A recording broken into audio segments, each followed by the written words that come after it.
Assalamualaikum warahmatullahi wabarakatuh. Nama saya Muhammad Komarudin. Saya dari Fakultas Agama Islam, Prodi Ekonomi Syariah, mata kuliah Manajemen Risiko dan Analisis Asuransi Syariah. Bapak pembimbing saya adalah Bapak Temi Wijaya. Kali ini saya berkesempatan untuk menjelaskan tentang analisis risiko bursa efek syariah.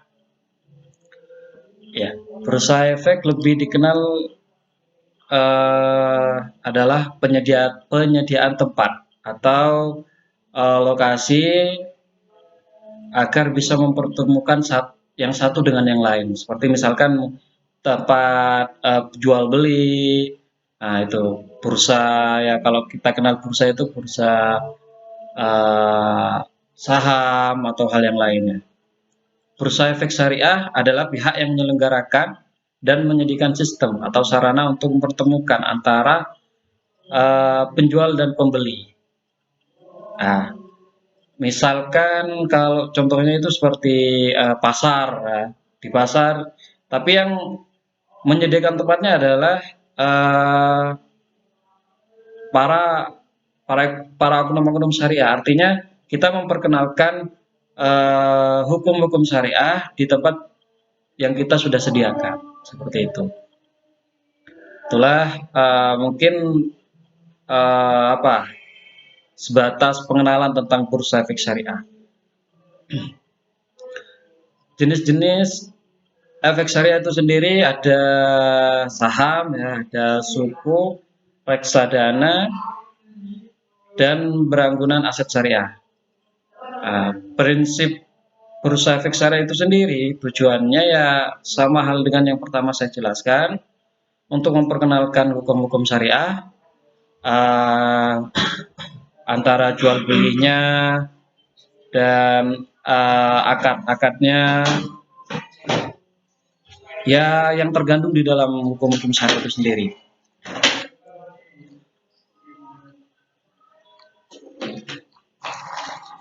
Terus tentang analisis, ya, analisis dengan metode syariah, yaitu yang saya ketahui tentang memproduksi ataupun mendistributorkan sesuatu yang syariah ataupun yang sudah dirasa itu sudah memenuhi aturan-aturan syariah, seperti itu.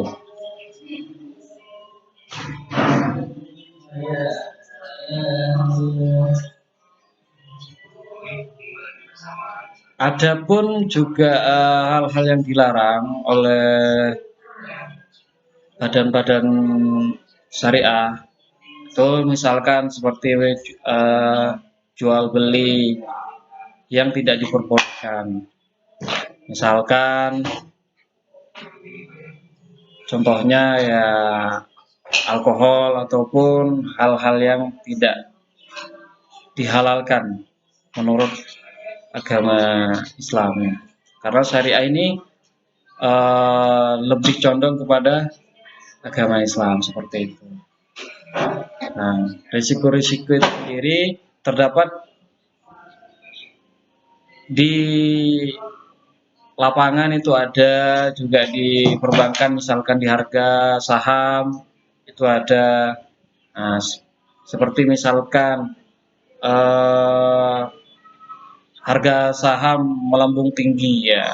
Ketika kita membeli saham, itu harga saham melambung tinggi, untuk satu tahun atau 2 tahun berikutnya saham kembali turun, lah itulah risiko-risiko yang akan ditanggung oleh konsumen, seperti itu. Saran saya agar memperkecil risiko tersebut, yaitu membeli saham atau investasi dalam bentuk real, misalkan seperti bangunan, ya, sawah, tanah, dan lain-lain seperti itu. Nah,